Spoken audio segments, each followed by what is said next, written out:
So August 29? Yes.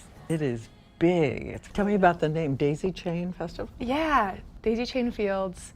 When I pictured this festival, I had an image in my head of girls sitting underneath a tree, like making their like little daisy bracelets chain, yeah, or like flower crowns or friendship bracelets. And so I came up with the name Daisy Chain Fields. And I also just like the idea of a daisy chain, how we can all be individual links in this chain that is like larger than the individual. And surprisingly strong. Surprisingly strong, yes, and beautiful. I'm so excited about the lineup. My friend Chapel Roan is going to do it, Doechii, Bikini Kill, and Kathleen Hanna is a huge hero of mine. 100% of the net proceeds of the festival go to charity, which is something 100%. Yeah, and all of the incredible artists who are on the bill are doing it for free for charity, which is just a real testament to their hearts as well as their talent. The stars streaming in to support organizations that help women, like the ones advocating for domestic workers, reproductive rights, and resources for infant care. She says she's picking up the flame from another festival that happened long before she was born. Back in the 1990s, Sarah McLachlan summoned powerhouse singers for an all-female concert called Lilith Fair. The doubters said no one would come. But look what happened. Lilith Fair dominated summer after summer. Icons joined forces like Sheryl Crow singing with Bonnie Raitt.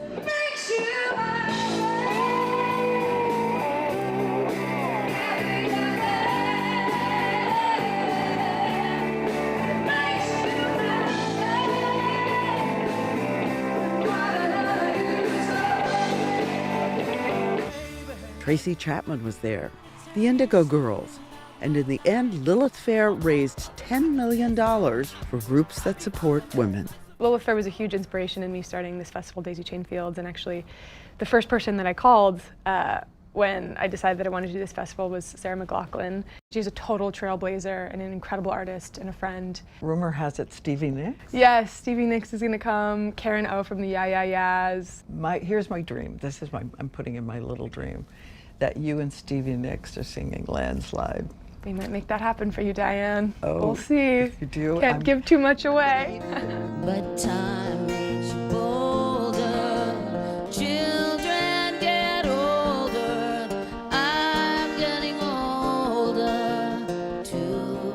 I think there's this rhetoric that girls are supposed to be competing with each other for like the top spot, or there's only this many resources for everyone. And I think it's an experience like Lilith Fair and hopefully Daisy Chain that'll show us that we're all way stronger when we come together and support one another. Hard to believe the young woman with the supersonic career began as the tiny 8-year-old in talent competitions, nailing a Barbra Streisand song.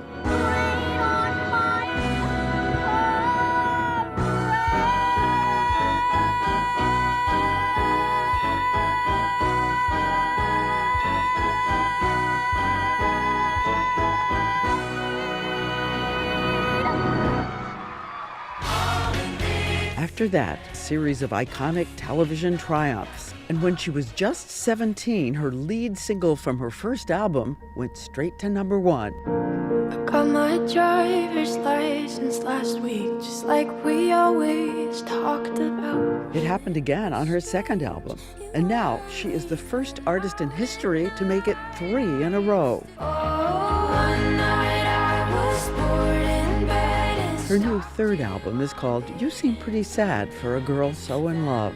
It's filled with her signature humor and the piercing poetry about the helium of a first date and the bone crush of a breakup.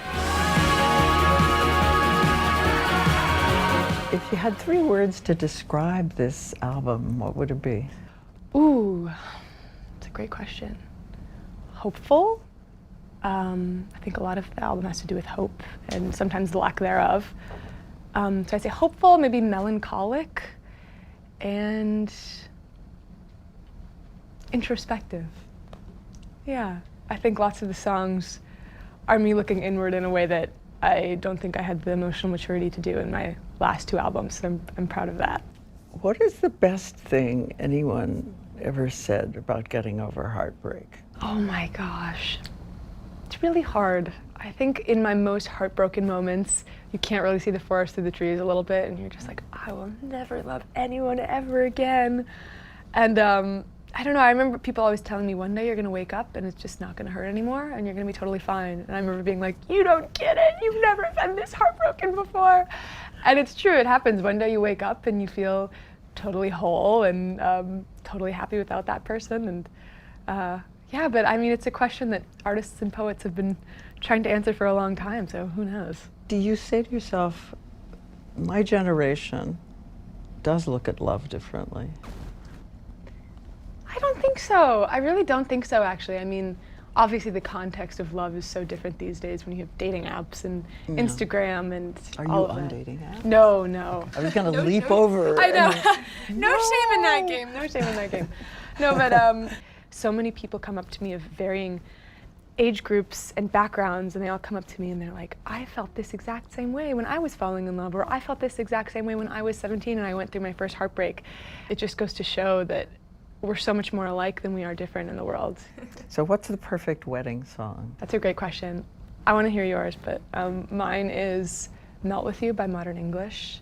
I have a real vision of having the kiss and then walking back down the aisle to this song.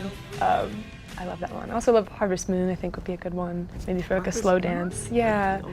Yeah, the Neil Young song. I feel like that would be great. I don't know. I guess it depends on who I marry. In September, she sets off on her concert tour. Every single date sold out in minutes. Millions of young fans counting the days until once again they get to sing along with the woman who's become the superstar next door. What do you think is the question now for young women? Oh my gosh. I mean, I guess it's different for everyone.